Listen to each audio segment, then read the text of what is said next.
you for coming. This is the class about Moyse 24 Little Melodic Studies.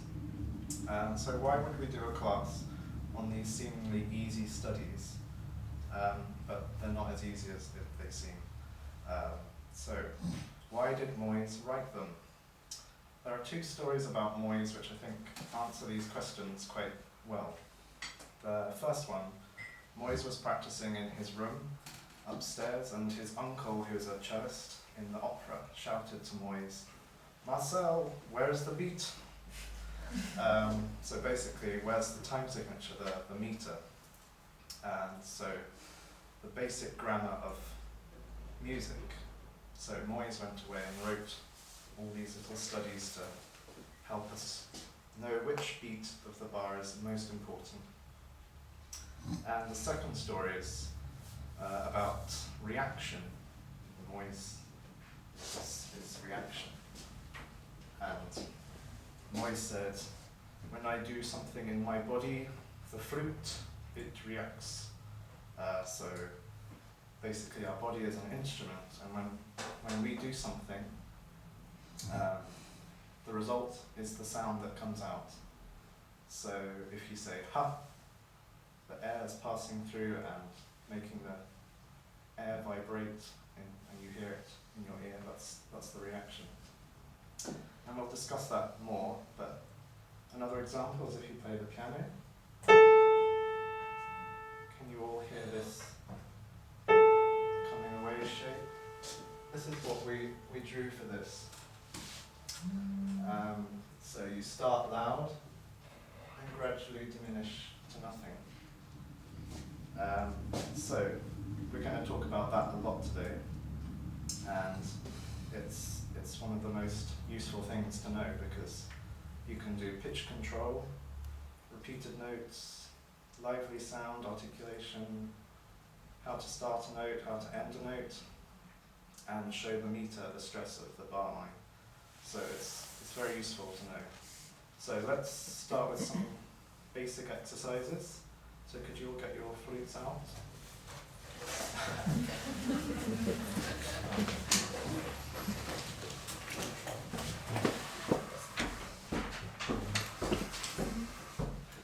So we're going to start with getting a reaction.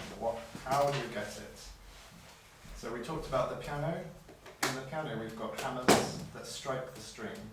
So we get that boom, boom sound. Like hitting a bell, it rings. So on the flute, what is the force like the hammer? What do we have to do to make that strike?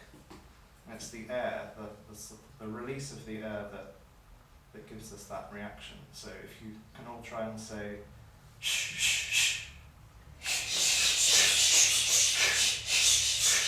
Yeah, can you feel the air escaping very fast, and then it's coming from the stomach muscles, isn't it? And then if you say ah, sigh, that's a slower release, but it's another type of reaction. And then ha, ha, that's quite deep, but it's quite quick as well. So those are all different types of reaction, and we need to be able to imitate this when we play flute.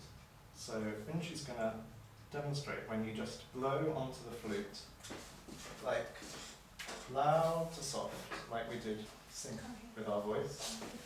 Unji, come and demonstrate. So just blow.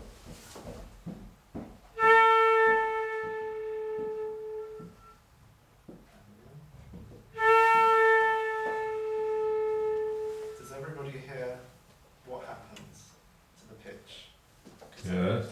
Could you tell me, somebody, what do you hear? It changed pitch Yeah. towards the end.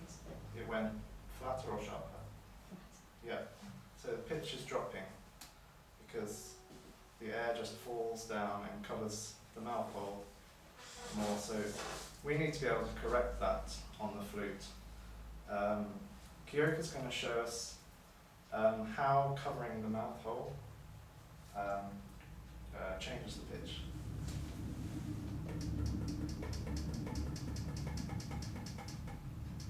Can you hear that? Yeah. So with her finger, she's covering the mouth hole and then uncovering. When she covers it, it gets lighter. And uncovering gets sharper.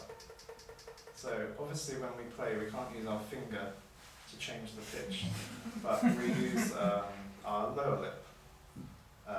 So I can demonstrate. If you blow high with your lower lip forward, that means you're uncovering this mouth hole.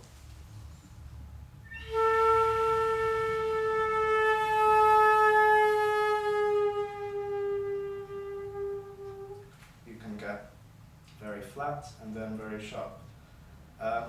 Another way of uncovering is to roll out the flute, which lots of people do, but it's not terribly good. Could you just show?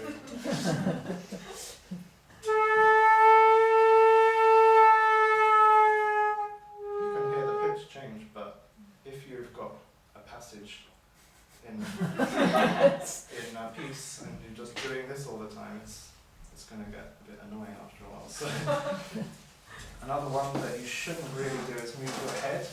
Could you just demonstrate that?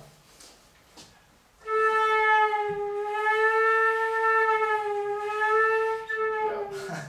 So you can hear the pitch change again because it's being covered and uncovered. But if you've got, again, a piece of music and you're banging your head away, then it's not good. So that is uncovering and covering. So do you want to all try your lower lip? First of all, without the flute, can you do it on your hand? So blow your hair if you've got hair up there.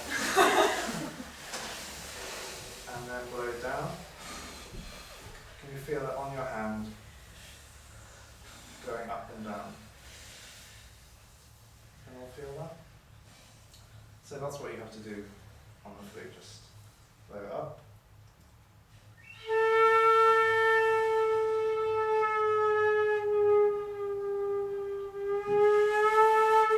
And again, so let's all try that one. And that's just moving your jaw not downwards but backwards. Yeah, if you think more about the lower lip rather than the jaw, because if you think about the jaw, people do this. It doesn't really change because you're just dropping it. But if you think about the lower lip going back and then forward again, that's much better. So let's all try that.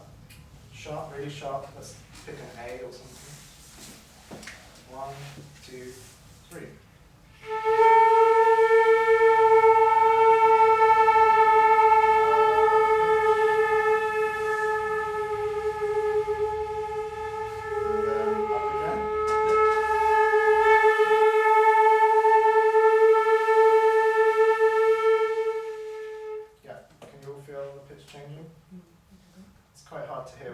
So, does somebody want to do it on their own?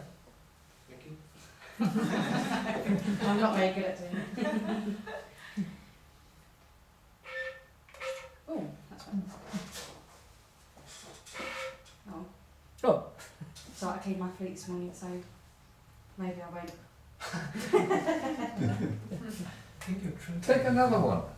No, You borrowed that and give me a look. no, it's my, I think it's my chill keys.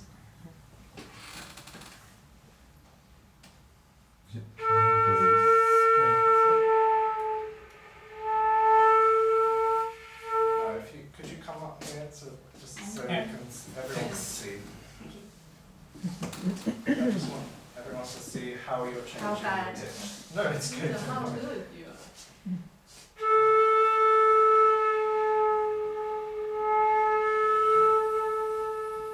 That's really good because you can see the lower lip going back and you're not cheating by rolling.